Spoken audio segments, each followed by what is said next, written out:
We will turn to Romans chapter 8. आइए हम निकाले रोमियो की पत्री 8वां अध्याय।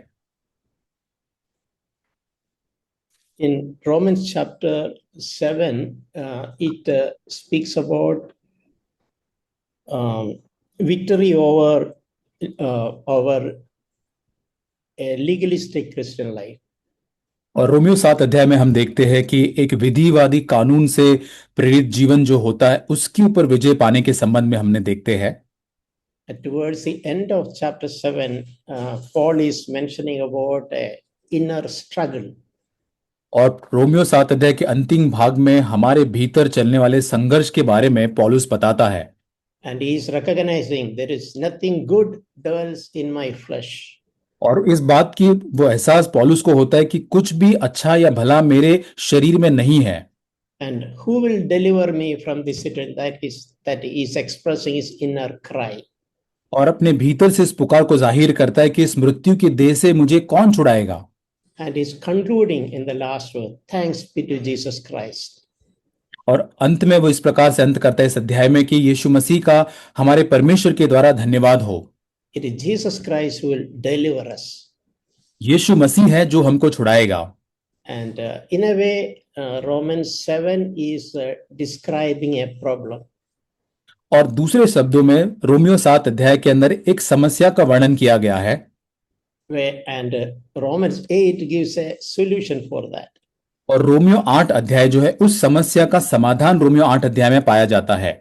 So while Romans 7 speaks about a struggle, Romans 8 speaks about a triumphant life in the Holy Spirit. और Romeo 7 अध्याय के अंदर संघर्ष के बारे में बात करता है, लेकिन रोमियो 8 अध्याय में एक विजयी जीवन के बारे में बात करता है।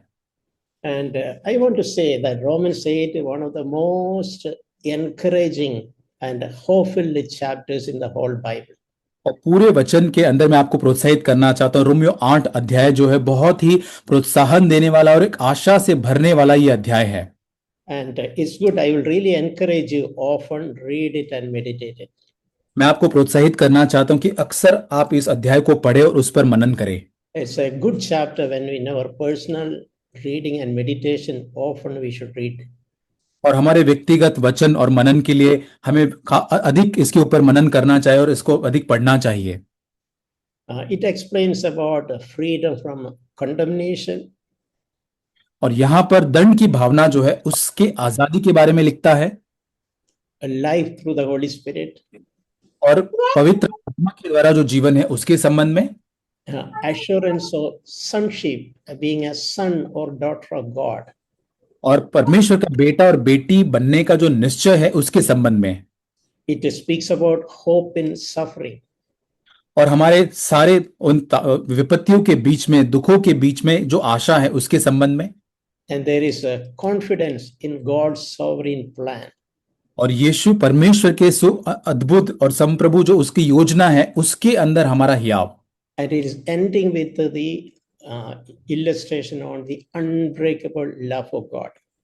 और परमेश्वर का बिना टूटने वाला ऐसा जो प्रेम है उसका उदाहरण देते हुए अंत में वो कहता है। So we'll read Romans chapter 8 verse 1. We read, there is now no condemnation for those who are in Christ Jesus. और रोमियो की पत्री 8 अध्याय वचन 1, इसलिए अब जो मसीह यीशु में है उन पर दंड की आज्ञा नहीं। This is a very tremendous statement. ये बहुत ही एक अद्भुत कथन है। Many Christians, good, sincere, born again Christian, live under condemnation. बहुत सारे ऐसे मसीह हैं जो बहुत ही सच्चाई से जीवन जीते हैं, ईमानदारी से जीवन जीना चाहते हैं, लेकिन दंड की भावना के अधीनता में वो जीवन को बिताते हैं। They are very sincere Christians. They really want to live a godly life. ये बहुत ही सच्चे ऐसे विश्वासी है, वो एक ईश्वरीय जीवन जीने की चाहत भी रखते हैं। And they try their best. अपना सर्वोत्तम प्रयास भी करते हैं। However, they live in fear of God's punishment, God's judgment, God's condemnation. लेकिन वे किसी भी रीति से परमेश्वर की दंड या परमेश्वर की दंड की आज्ञा उसके अधीनता में जीवन को, उस भय में जीवन को बिताते हैं। And some of them condemn themselves thinking that I am not up to God's standards. और कई लोग अपने आप को दंड या दोष की भावना में लाकर ये कहते हैं कि हम परमेश्वर के मापदंड के अनुसार या उस स्तर तक नहीं है। So this verse is a tremendous liberating statement. और ये वचन जो है बहुत ही हमें आजाद या स्वतंत्र करने वाला एक वचन या एक कथन है। There is absolutely no condemnation for those who are in Christ Jesus. और जो मसीह यीशु में है निश्चय ही उन पर दंड की कोई भी आज्ञा नहीं है। If you are children of God, if you are in Jesus Christ, there is no condemnation. यदि आप परमेश्वर के संतान हैं, यीशु मसीह में आप पाए जाते हैं, तो निश्चय ही कोई दंड की आज्ञा या भावना नहीं है।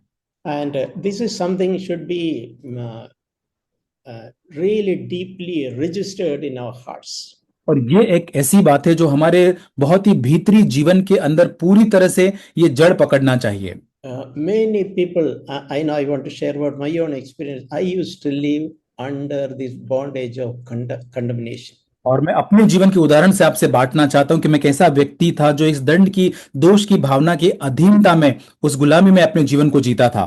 Many years in my early Christian life, when I was young, sincere Christian, many years I lived under condemnation. और मेरे शुरुआती मसीह जीवन के बारे में जब मैं कहूं तो बहुत ही साल ऐसे थे जहां इस दंड की, दोष की भावना की अधीनता में मैंने जीवन को जिया है। It took some years before God opened my heart and Lord completely set me free. और इसमें एक समय लगा कि परमेश्वर ने मेरे हृदय को खोला और इस बात से संपूर्ण रीति से मुझको आजाद किया। You know, there is a difference between conviction and condemnation. और यहाँ पे अंतर पाया जाता है, एक पाप का बोध होना और पाप के द्वारा दंड या दोष की भावना महसूस करना। Conviction is the work of the Holy Spirit.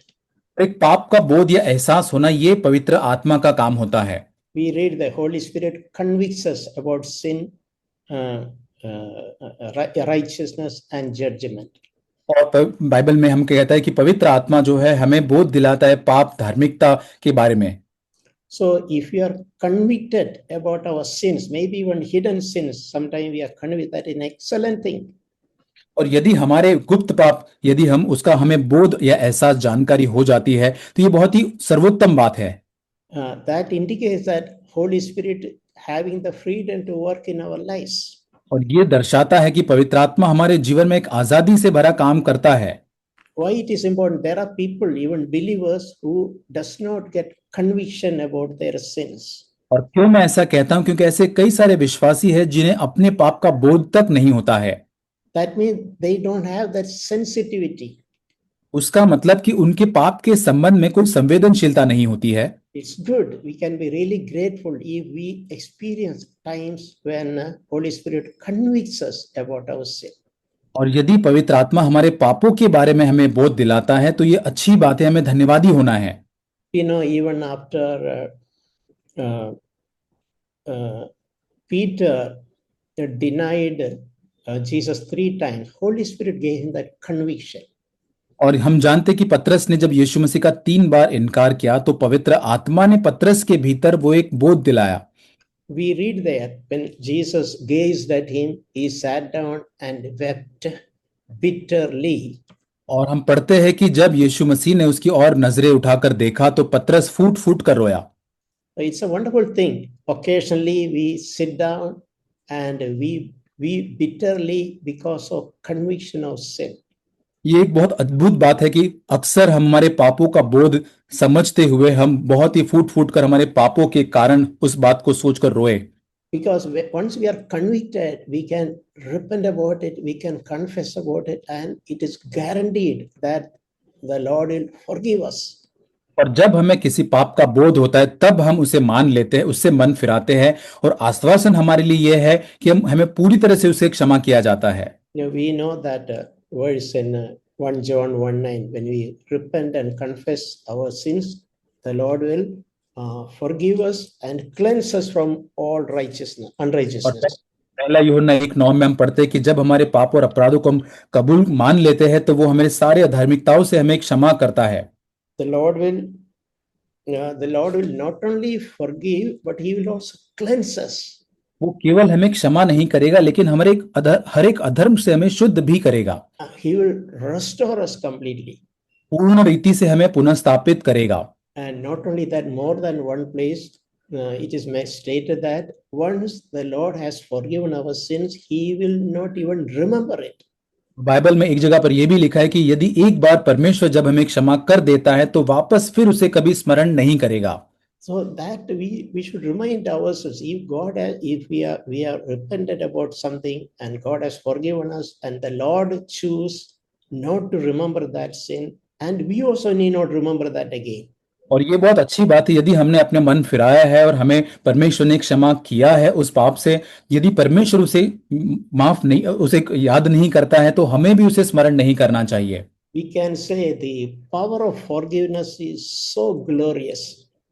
हमें इस बात पर ध्यान देना है कि जो माफ या क्षमा करने की जो सामर्थ्य जो है वो बहुत ही महिमामय है। So what I was trying to say is conviction is very important. We should not brush aside when Holy Spirit give us conviction about anything. ये बोध, पाप का बोध दिलाया जाना बहुत ही महत्वपूर्ण है। जब पवित्र आत्मा हमारे जीवन में पाप का बोध दिलाता है तो कभी भी उसे हमें बाजू नहीं हटाना है। In fact, one mark of spiritual progress will be more and more we'll get conviction about sins. So once upon a time, it was hidden to us. और एक आत्मिक उन्नति का ये संकेत हमारे जीवन के अंदर है कि और अधिक हमारे जीवन में पाप जो है उसका बोध हमारे जीवन के अंदर आएगा, जो एक समय पर छुपा हुआ था या हमसे अज्ञात था। So conviction is very important, but condemnation is something which bring hopelessness. और पाप का बोध दिलाया जाना ये अच्छी बात है, लेकिन पाप के द्वारा दंडित महसूस करना जो हमारे जीवन में एक बिना आशाहीन परिस्थिति को लेकर आता है, वो नहीं। So a child of God should never live under condemnation. परमेश्वर की संतान को कभी भी दंड की भावना में जीवन नहीं जीना है। Those who have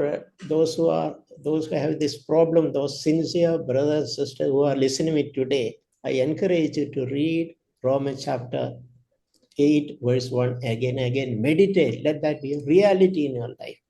और जितने भाई बहन जो दंड की भावना, जो बहुत ही सच्चे मसीह लेकिन फिर भी दंड की भावना की अधीनता में बार बार आते हैं, संघर्ष करते हैं, मैं आपको प्रोत्साहित करना चाहूंगा कि इस वचन को, रोमियो 8:1 वचन को बार बार आप पढ़े। So in my earlier Christian life, when I was facing this problem of condemnation.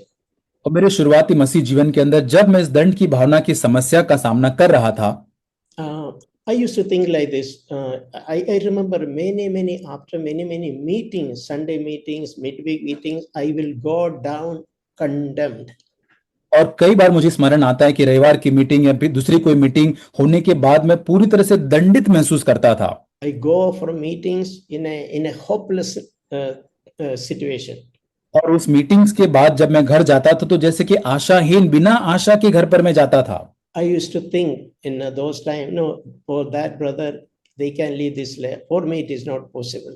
और मैं ये सोचता था कि वो फलाना भाई, दूसरा भाई जो है वो इसके लिए वो है, वो जीवन जी सकता है ऐसा, बट मैं, मेरे लिए नहीं, मैं ऐसा जीवन नहीं जी सकता। My temptations are too strong. मेरे प्रलोभन, परीक्षण जो है बहुत ही ताकत या सामर्थ्य है। My circumstances are different from those people. और मेरी परिस्थितियां उन लोगों से बहुत ही अलग है। My home environment is different. मेरे घर का वातावरण अलग है। For me, such a life is not possible. और मेरे लिए ऐसा जीवन जीना संभव ही नहीं है। These are so good things, but not possible for me. ये सारी बातें बहुत ही अच्छी और भली है, लेकिन मेरे लिए संभव कदापि नहीं है। So I remember the Lord gradually taught me three sources of condemnation, which is something which personally Lord spoke to me. Three sources of condemnation. व्यक्तिगत रूप से परमेश्वर ने 3 स्रोत ऐसे मुझे दिखाए जिसके द्वारा अक्सर हम दंडित महसूस करते हैं। One is Satan is eagerly waiting to condemn us, God's children. और शैतान जो है वो परमेश्वर के जो संतान या लोग हैं उनको दंडित करता है। He would like to blind our eyes to the reality which that there is the truth that there is no condemnation for those who are in Jesus Christ. और शैतान जो है ये सत्य है उसको अंधा कर देता है, वो सत्य की जो मसीह यीशु में है उन पर दंड की आज्ञा नहीं, उस पर पर्दा मानो डाल देता है, अंधा कर देता है उस सत्य के लिए। He does not want us to believe the truth of Romans chapter 8 verse 1. शैतान कदापि नहीं चाहता कि रोमियो 8:1 के अंदर जो सत्य लिखा है उस पर हम विश्वास करें। So I just want to mention two passages in the scripture which I discovered. और वचन के अंदर दो भाग है जिसको मैंने ढूंढा। One is Zechariah chapter 3 verses 1 to 5. जकरिया नबी की पुस्तक तीसरा अध्याय Verses 1 to 5. तीसरा अध्याय 1 से 5। We need not read all these verses. Probably you can read it separately. हमें सारी वचनों को पढ़ने की आवश्यकता नहीं, आप बाद में इसको पढ़ सकते हैं। But what we see here is in Zechariah is saying, seeing Joshua standing before the angel of the Lord, and Satan is also standing at his right hands to accuse him. और वहां लिखा है कि यहोशू महायाजक परमेश्वर के दूत के सामने खड़ा हुआ मुझे दिखाया, शैतान भी उसकी दाहिनी और उसका विरोध करने के लिए या उसको दंडित करने के लिए वहां पर खड़ा था। And the Lord is rebuking Satan. और परमेश्वर शैतान को यहाँ पर धुड़कता है। And the Lord is also encouraging, justifying Joshua. और उसके साथ यहोशू को प्रोत्साहित करते हुए उसको धर्मी ठहराता है परमेश्वर। But Joshua had some problem. It is mentioned in verse 3 that Joshua was clothed with filthy garments and standing before the angel. लेकिन यहोशू के साथ कुछ समस्या थे। तीसरे वचन में हम पढ़ते कि उस समय यहोशू के तो दूत के सामने मैले वस्त्र को पहने हुए खड़ा था। There was some sin, some imperfection in the life of Joshua. और यहोशू के जीवन के अंदर बातें या कुछ ऐसी पाप थे उसके जीवन में। That is why maybe some, you can imagine some white dress he was with, there are some dots or here and there, a few dots. और कल्पना करके देखिए कि एक श्वेत या सफेद वस्त्र उसने पहना हुआ है और कहीं ना कहीं ऐसे दाग लगे हुए हैं उसके अंदर। So Satan is standing to point out and accuse Joshua. और शैतान वहां खड़ा है ताकि यहोशू को पूरी तरह से दंडित महसूस करवा सके या उसकी गलती दिखा सके। And so at the time the Lord is telling, remove the filthy garments from him, and the Lord is saying, verse 4, I have taken away iniquity away from him, and I will clothe you with the festival robes. और वचन 4 में कहता है कि जो दूत उससे कहता है कि इसके ये मैले वस्त्र उतारो, फिर उससे कहा कि देख मैंने तेरा अधर्म दूर किया है और मैं तुझे सुंदर वस्त्र पहना देता हूं। So in that vision, Zechariah is seeing when Satan is accusing Joshua about his filthy garment, the Lord is saying, change his garment, give him a festival dress. और उस दर्शन के अंदर जब जकरिया देख रहा था कि यहोशू जो महायाजक के कपड़ों के अंदर जब दाग था, तो वहां पर देखते कि उसको कहा गया कि उसके वस्त्रों को दूर, उसको अलग करके नए वस्त्र उसको पहनाए जाए। And Zechariah is also telling, suggesting, Lord, please put a turban,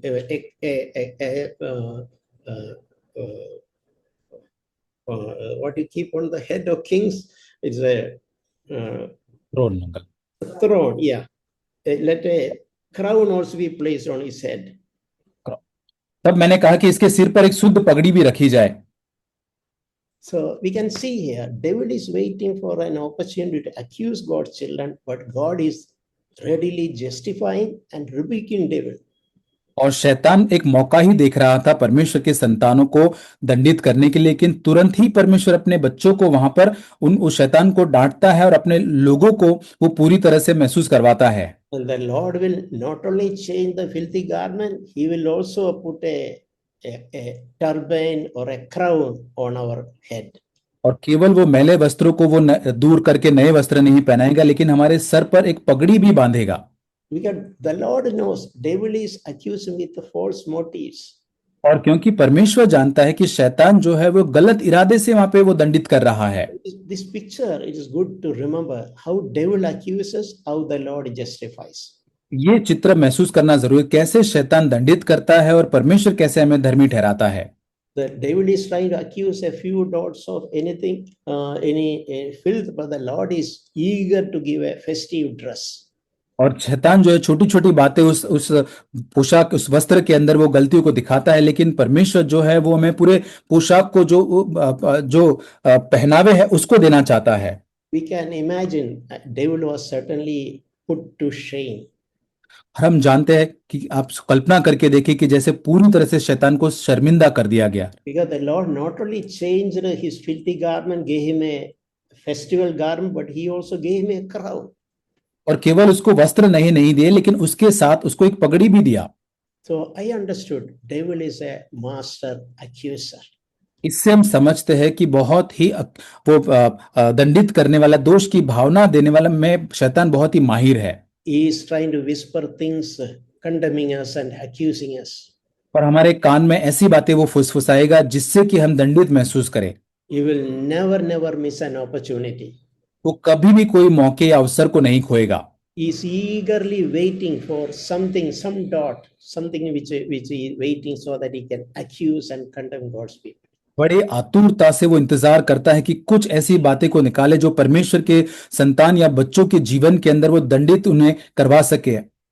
That is one reason encouragement for us is we should, the moment Holy Spirit convict us about something, we should repent and we should confess. और इसी कारण से जब पवित्र आत्मा में किसी पाप के बारे में बोध दिलाता है, तुरंत हमें वहां पे उसको पाप को मानना है और मन फिराना है। If Holy Spirit is convicting us about something, we should not justify, we should not brush it aside. पवित्र आत्मा जब हमें किसी पाप के बारे में बोध दिलाता है तो तुरंत ही मन फिराना है, उसके बारे में हमें वहां पे बहाना नहीं बनाना है या उसको सही ठहराने की कोशिश करके उसे दूर नहीं करना है। Then God will forgive, He will cleanse us for unrighteousness. तब परमेश्वर क्षमा करके हमें हर अधर्म से हमें शुद्ध भी करेगा। It is like the picture, God giving us another festival garment. ये एक ऐसा चित्र है कि जैसे एक बहुत ही एक त्योहार का एक बड़ा पोशाक और एक पोशाक परमेश्वर हमको दे रहा है। So we should, when we live continuously under repentance, devil has nothing to accuse us anyway. हम निरंतर जब मन फिराव के जीवन में जीते हैं तो शैतान को हमारे जीवन के अंदर दंड देने के लिए और कोई जगह नहीं मिलती है। In the book of Hebrew, there is an expression, we have to do with God, not with the devil. और इब्रानियों के अंदर एक कथन है कि हमें परमेश्वर से लेना देना है, शैतान से नहीं। Our dealings with our Heavenly Father, हमारा जो व्यवहार जो है हमारे स्वर्गीय पिता से है, we have no dealings with devil. और शैतान के साथ हमारा कोई व्यवहार या लेना देना नहीं है। Keep that in, our dealings are with our Heavenly Father. We should remember that. इस बात को स्मरण रखें कि हमारा व्यवहार लेन देन हमारे स्वर्गीय पिता के साथ में है। One more passage I wish to read, that is Revelation chapter 12, प्रकाशित वाक्य 12 अध्याय verses 10 and 12. 10 और 12 वचन। Revelation chapter 10.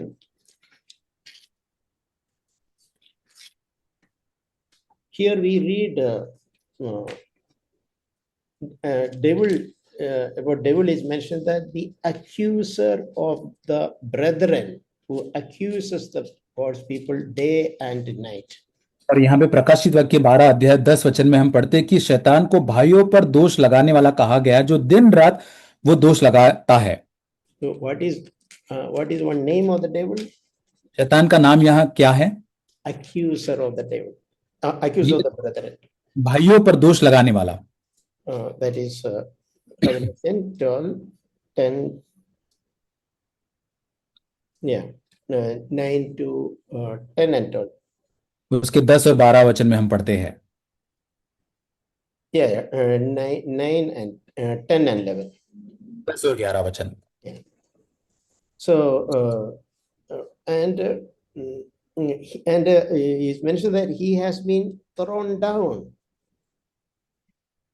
Verse 10. और 10 वचन में है कि उसको जो पूरी तरह से गिरा दिया गया है, Who accuses them before God day and night. जो रात दिन परमेश्वर के सामने उन पर दोष लगाता है। And verse 11 also say God's people overcame devil because of the blood of the lamb and because of the word of their testimony. और वचन 11, और वे मेमने के लहू के कारण और अपनी गवाही के वचन के कारण उस पर जयवंत हुए। So why I read this, Satan is eagerly waiting to condemn God's people. और इस वचन को क्यों मैंने पढ़ा? क्योंकि शैतान जो बड़ी आतुरता से इंतजार ही करते रहता है कि परमेश्वर के लोगों के ऊपर निरंतर दोष लगाए। We should overcome by the blood of the lamb and the word of our testimony. और हमें जयवंत होना है मेमने के लहू के द्वारा और अपनी गवाही के वचन के कारण। We should not accept the accusation and condemnation from the devil. और शैतान के द्वारा जो दोष या दंड की भावना को हमें ग्रहण नहीं करना है। We have nothing to do with him. We have to do with God. और हमें उससे कोई लेना देना नहीं, हमें तो केवल परमेश्वर से लेन देन है। I remember when many years back, I read a book by A.W. Tozer. और कई मुझे याद आता है कि मैंने कहा एक पुस्तक को पढ़ा A.W. टोजर से, जो जिसने लिखा था। Yeah, the title of the book is I Talk Back to the Devil. और जो उसका शीर्षक पुस्तक का था कि मैंने शैतान से पीछे मुड़कर बात की। I don't remember all the content, but the title really very often encouraged me. और उसमें पुस्तक में ज्यादा मुझे याद नहीं आता, लेकिन उसका शीर्षक जो था वो मुझे बड़ा याद आता है। I should not listen all that he's saying when he's accusing. I should talk back to him and tell what Jesus has done for me. और शैतान जो कुछ मुझे कहता है वो दोष की भावनाओं को मुझे सुनते केवल नहीं रहना है, लेकिन उसको बदले में मुझे उत्तर देना है जो प्रभु का वचन कहता है। I can remind him, you are going to be thrown out from your position. और यहाँ पर मुझे उसको स्मरण दिलाना है कि तुम वहां से गिरा दिए जाओगे। And I will overcome you by the blood of the Lamb and the word of my testimony. और वहां पर मेमने के लहू और अपनी गवाही के वचन के द्वारा मैं जयवंत होऊंगा। So what I want to say is we should actively resist the accusing and condemnation which originates from the devil. और ये मैं आपसे कहना चाहता हूं कि शैतान द्वारा जो हमारे जीवन के अंदर दोष की भावना या दंड की भावना जो वो लेकर आता है, उस पर निरंतर हमें विजय पाना है। Yeah. Another thing is it is possible sometime even people can condemn us and accuse us. और कई बार हो सकता है कि लोग जो है हमें दंडित महसूस करवाते हैं।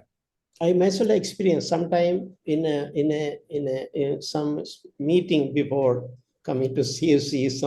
When I attended some meeting, that preacher's message come to me as not an encouragement, not as conviction, but as a condemnation. और मुझे याद आता है कि सीएफसी में आने से पहले प्रचारक के प्रचार को सुनने के बाद मेरे जीवन के अंदर भी प्रोत्साहन भरा नहीं, लेकिन एक दंड की भावना या मुझे एक दंडित महसूस दोष की भावना लेकर वो मेरे अंदर आता था। I learned, I remember Holy Spirit remind when something, a person may not be liking me, so he is speaking from the stage something to condemn me. और जैसे कि शैतान मुझे ये बताने की जो व्यक्ति जो है शैतान जो व्यक्ति उस स्टेज से कुछ बात मुझसे कर रहा है वो ये है। So the Lord spoke to me, you respect that person, but you reject that part of the message which is condemning you. That is not from me. और परमेश्वर ने मुझे बताया कि दंड की भावना लेकर आने वाला संदेश का जो भाग है उसे मुझे इनकार करना है और बाकी का मुझे ग्रहण करना है। Because a true God servant will never condemn anybody. और परमेश्वर का सच्चा दास कभी भी किसी व्यक्ति को दोष की भावना में नहीं लेकर आएगा। And it is good for us also to remind whenever we minister to others, make sure that our message is not condemning others.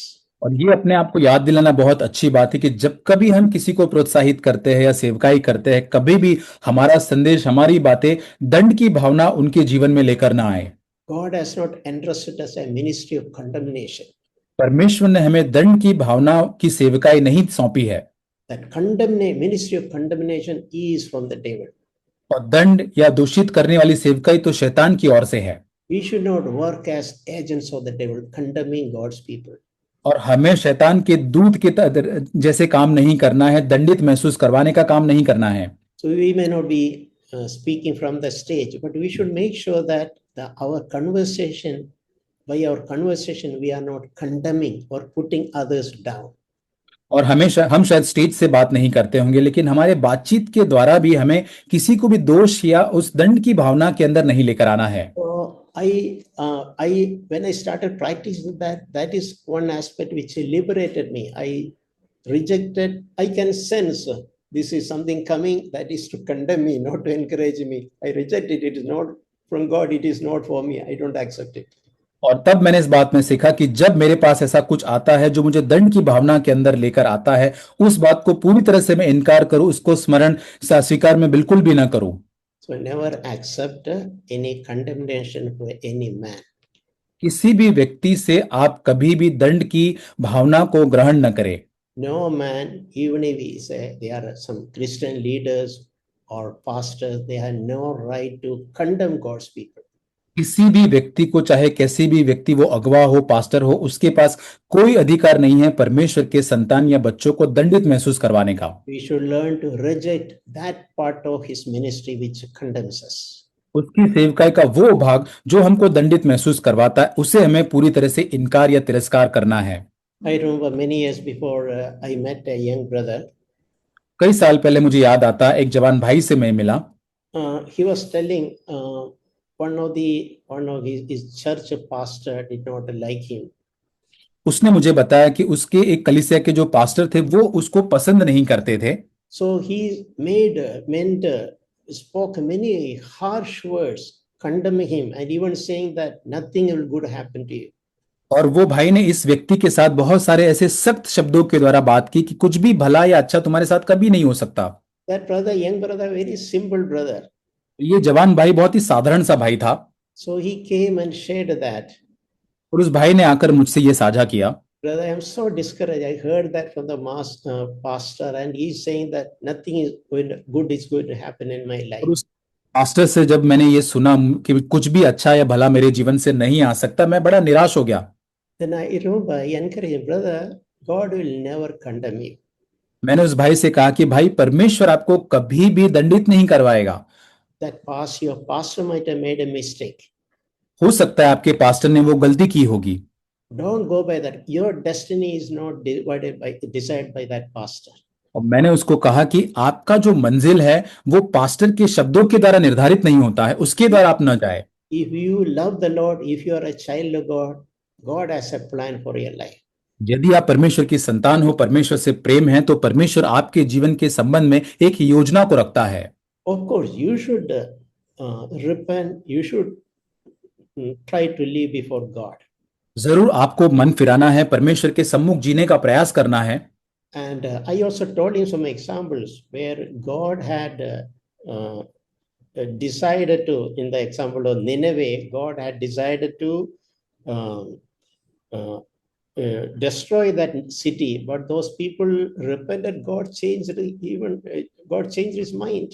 और जब परमेश्वर ने निर्णय लिया था कि निनवे के लोगों को न्याय दे, उनको पूरी तरह से नाश कर दे, जब उन लोगों ने, वहां के लोगों ने मन फिराया, परमेश्वर ने अपने मन को बदल दिया उनके लिए। So I told him, even if you have done something wrong, repent about it.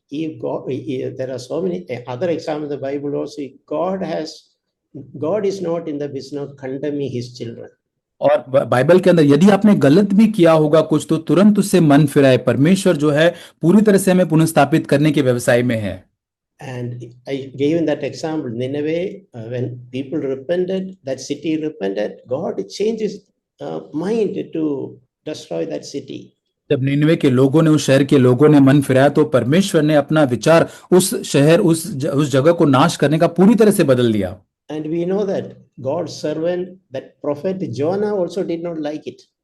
हम जानते हैं कि परमेश्वर का नबी सेवक जो था यूना, उसको भी यह बात पसंद नहीं आई थी, Because he prophesied that you are going to be destroyed. क्योंकि उसने वहां पे भविष्यवाणी की थी, ये शहर आप लोग जो नाश हो जाएंगे। But people of Nineveh repented and God changed that decision. परमेश्वर, निनवे के लोगों ने वहां पर मन फिरा और परमेश्वर ने अपने निर्णय को बदल दिया। So I told him that is a compassion. Never be discouraged. You forgive that pastor, but don't take it to your heart. और मैंने कहा कि ये परमेश्वर की अनुकंपा या तरस है, उस पास्टर को आप पूरी तरह से क्षमा कर दे, आपके हृदय में इस बातों को न ले। The good which God has planned for you, nobody can take it away.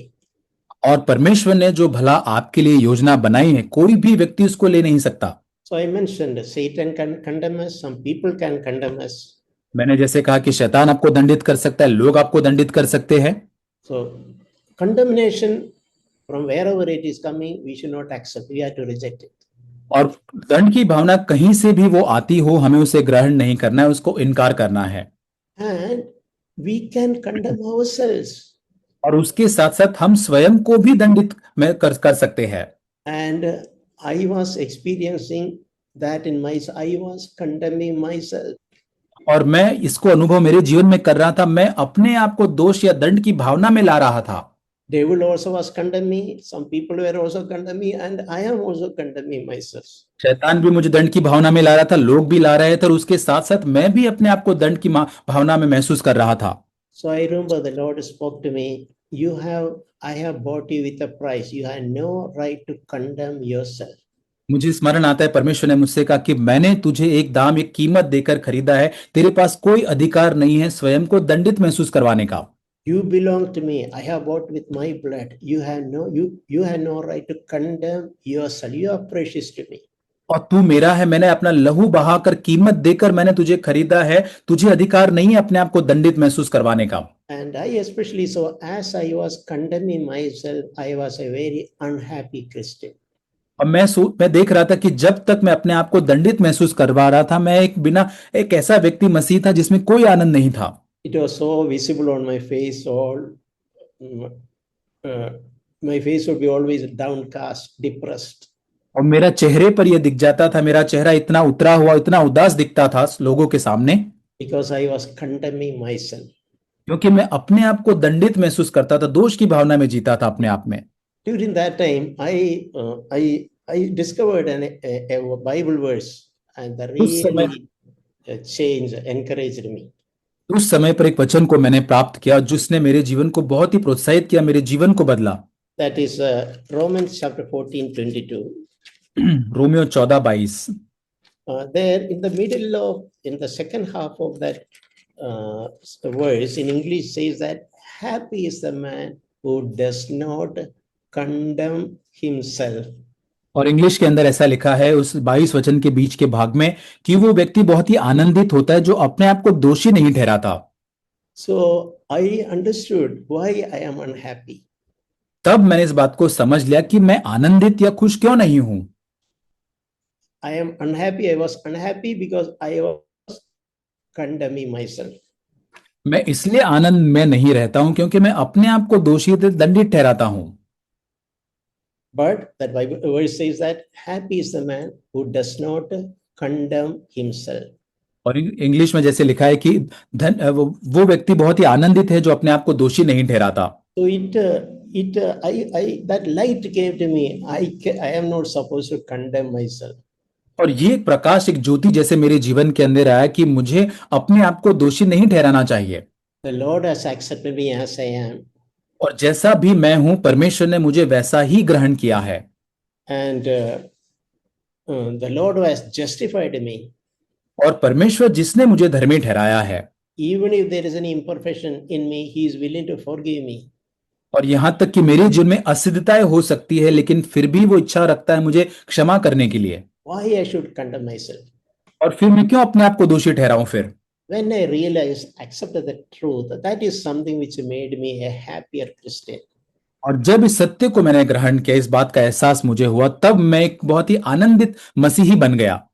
Happy is that person who does not condemn himself. और जो अपने आप को दोषी नहीं ठहराता, वो व्यक्ति आनंदित रहता है। We will in the verses 2 to 4. और 2 से 4 वचन में हम देखते रोमियो 8 अध्याय में it speaks about 2 laws. और यहाँ पर 2 व्यवस्था के बारे में लिखा है। It speaks about law of the spirit of life in Jesus Christ, and it speaks about law of sin and death. और यहाँ पे लिखा है कि जीवन की आत्मा की व्यवस्था जो मसीह यीशु में है, और दूसरी मृत्यु की व्यवस्था। And verse 2 we read, the law of the spirit of life in Jesus Christ has set you free from the law of sin and death. वचन 2, क्योंकि जीवन की आत्मा की व्यवस्था ने मसीह यीशु में मुझे पाप की और मृत्यु की व्यवस्था से स्वतंत्र कर दिया है। So what are the laws? One is the law of sin and death.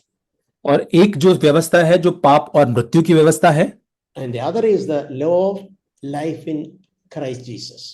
और दूसरी जो है यीशु मसीह में जीवन की आत्मा है। And the law of life in Jesus Christ will set us free from the law of sin and death. और मसीह यीशु में जो जीवन की आत्मा है हमें मृत्यु और पाप की व्यवस्था से स्वतंत्र करती है। This is an amazing truth. ये बहुत ही अद्भुत सत्य है। When it is the life of Jesus Christ that is working in us, that will set us free from sin and death. और जब यीशु मसीह का जीवन हमारे भीतर कार्य करता है तो हमें वो पाप से पूरी तरह से मृत्यु से आजाद करता है। Yeah, this is a sin and death which Paul was crying about in Romans chapter 7. और इसी बारे में जो पौलुस जो है पाप और मृत्यु के बारे में जो है पौलुस 7 अध्याय में उसके अंदर एक पुकार थी। Now he is saying that the law of the spirit of life in Jesus Christ will set me free. और अब वो कहता है 2 वचन में कि जीवन की आत्मा की व्यवस्था ने मसीह यीशु में मुझे स्वतंत्र कर दिया है। Yeah, we can say otherwise that it is a help of the Holy Spirit that will set us free from the law of sin and death. और दूसरे शब्द में पवित्र आत्मा की सहायता जो है हमें पाप और मृत्यु की व्यवस्था से आजाद करता है। Yeah, when we say the law of the spirit of life in Jesus Christ means that is the power of the Holy Spirit. और जब हम यह पढ़ते कि मसीह यीशु में जीवन की आत्मा की सामर्थ जो है वो पवित्र आत्मा की सामर्थ है। That is a help of the Holy Spirit, ये पवित्र आत्मा की सहायता मदद हमारे लिए है which will help us to overcome the law of sin and death. जो हमारी सहायता करता है पाप और मृत्यु की व्यवस्था से ऊपर जयवंत होने के लिए। Now, I want to uh, share an illustration which was very helpful to my life. और एक उदाहरण मैं आपको देना चाहता हूं जो मेरे जीवन में उसने बहुत सहायता की है। This is used illustrated by Brother Sack. भाई जैक ने इसको ये कहा था इस उदाहरण को। You know, in this world there is one rule called law of gravity. और यहाँ पर इस संसार के अंदर एक कानून या एक नियम होता है गुरुत्वाकर्षण का नियम। Law of gravity, everything will fall down. गुरुत्वाकर्षण का नियम यह कहता है कि सारी चीजें नीचे गिरती है। Yeah, if I have this mobile, I drop it, my hand, I release it, will fall down. It will not go up. और ये एक मोबाइल जो मेरे हाथ में यदि मैं इसको यहां से ऊपर से छोड़ूंगा तो ये गुरुत्वाकर्षण के नियम के द्वारा नीचे ही आएगा, ऊपर नहीं जाएगा। If I go to the terrace and I step out, I will certainly fall down. और यदि मैं छत पर जाऊंगा वहां से अगर आगे बढ़ूंगा तो मैं नीचे ही आऊंगा, ऊपर नहीं जाऊंगा। Even I desire, I wanted to go up, I will not go up, I will fall down. और यहां तक मेरी इच्छा भी होगी कि मेरे ऊपर जाना है लेकिन मैं ऊपर नहीं जा पाऊंगा, मैं नीचे ही गिरूंगा। So that is a law of gravity. और ये गुरुत्वाकर्षण का नियम है। The law of gravity pull everything down. ये गुरुत्वाकर्षण का नियम जो है वो सारी चीजों को नीचे की ओर खींचता है। Yeah, our sinful tendencies are like that. Sinful tendency pull us down. और पाप की जो व्यवस्था हमारे अंदर जो होती है, जो बातें वो हमको नीचे की ओर पाप की ओर जैसे खींचती रहती है। I'll tell you an example of an aeroplane. जैसे कि एक एरोप्लेन जो होता है उसके उदाहरण के रूप में An aeroplane which may be carrying say 100 or 200 even more passengers. और जैसे एक एरोप्लेन जो होता है 100-200 से अधिक लोगों को उसके अंदर लेकर उड़ता है। A huge structure made of metal. और एक मेटल का जो है धातु का बहुत बड़ा एक स्ट्रक्चर एरोप्लेन जो है उसका बनाया वो जाता है। And that aeroplane also has the pull of gravity. और वो एरोप्लेन जो होता है उसको भी गुरुत्वाकर्षण का नियम लागू होता है। But it is fitted with the jet engines. लेकिन उसके अंदर जेट इंजन लगाए जाते हैं। We know that aeroplane, even though it is heavy, even though it has pull of gravity, it will zoom into air. और हम जानते हैं कि यहां तक कि एरोप्लेन का वजन भी बहुत ज्यादा होता है, गुरुत्वाकर्षण का नियम भी उसको नीचे खींचता है, फिर भी वो ऊपर की ओर उड़ान भरता है। So that is an illustration. The law of the spirit of life in Jesus Christ will help us to overcome the law of sin and death. यही एक उदाहरण है कि जीवन की आत्मा की व्यवस्था जो मसीह यीशु में हमें पाप और मृत्यु की व्यवस्था से आजाद करती, उसके ऊपर हमको उठाती, जयवंत करती है। Even though it is a reality, just like the law of gravity is a reality, the law of pull of sin is also a reality. और जैसे गुरुत्वाकर्षण नियम जो हमको नीचे खींचता है वो एक वास्तविकता है, सच्ची हकीकत बात है, वैसे ही हमारे जीवन के अंदर पाप भी हमको जैसे नीचे खींचता है। But just like an airplane can overcome that pull of gravity, Holy Spirit can help us to overcome that sinful tendencies. और जैसे कि वो एक एरोप्लेन जो है वहां से आगे बढ़कर जो है वो ऊपर की ओर गुरुत्वाकर्षण के उस नियम के ऊपर वो जय पाता है, वैसे पवित्र आत्मा हमको आगे बढ़कर उस पाप और मृत्यु की व्यवस्था से जयवंत करता है। So that is how God wants us to live. इसी रीति से परमेश्वर चाहता है कि हम जीवन को जिए। It is the indwelling Holy Spirit in us which will help us to overcome sin and death. पवित्र आत्मा हमारे भीतर आकर हमारी सहायता करता है इस पर जय पाने के लिए। And this is true Christian life. और ये एक सच्ची मसीही जीवन है। And we are not supposed to live with our self effort. और हमें अपने स्वयं के संघर्षों या प्रयत्नों से जीवन जीने की जरूरत नहीं है। No, I can tell another example. So I love personally cycling. और मुझे व्यक्तिगत रूप से जैसे साइकिलिंग करना पसंद है, साइकिल चलाना पसंद है। Cycling with my own muscle power. और साइकिलिंग जो है, साइकिलिंग में जब चलाऊंगा तो अपने ही मेरे शरीर के स्नायु के सामर्थ्य से अपने पैरों से पैडल मार के मैं चलाऊंगा। After some time I'll become tired. थोड़े समय के बाद मैं थक जाऊंगा। Especially if I am riding up a hill. और खास करके जब मैं ऊंचाई की ओर चढ़ रहा हूं तब मैं तो थक जाऊंगा। But suppose that cycle is fitted with an engine, it is converted to a motorbike. और अब आप मान के देखिए कि उसी साइकिल के अंदर एक मोटर लगाया जाता है, एक इंजन लगाया जाता है, फिट किया जाता है उसमें। It is very easy to drive that without our own effort. तब हमारे किसी भी संघर्ष या किसी भी प्रयत्न के बिना बड़ा आसान हो जाएगा उस साइकिल को चलाना। So this is a spiritual truth. The spirit of life in Christ Jesus will set us free from the law of sin and death. और यही आत्मिक सत्य हमारे लिए भी है कि मसीह यीशु में जीवन की आत्मा जो है वो है हमें पाप और मृत्यु की व्यवस्था से आजाद करता है। In other words, the Lord wants us to live entirely dependent on the power of the Holy Spirit. दूसरे शब्दों में परमेश्वर चाहता है कि हम संपूर्ण रीति से पवित्र आत्मा की सहायता के ऊपर निर्भर जीवन जिए। And it is the help of the Holy Spirit by which we can overcome the power of sin. और ये पवित्र आत्मा की सहायता के द्वारा ही पाप की प्रभुता के ऊपर हम जयवंत हो सकते हैं। So may God help us. We will continue in another day. और प्रभु हमारी सहायता करे और हम निरंतर इस को आगे जारी रखेंगे। Amen. आमीन।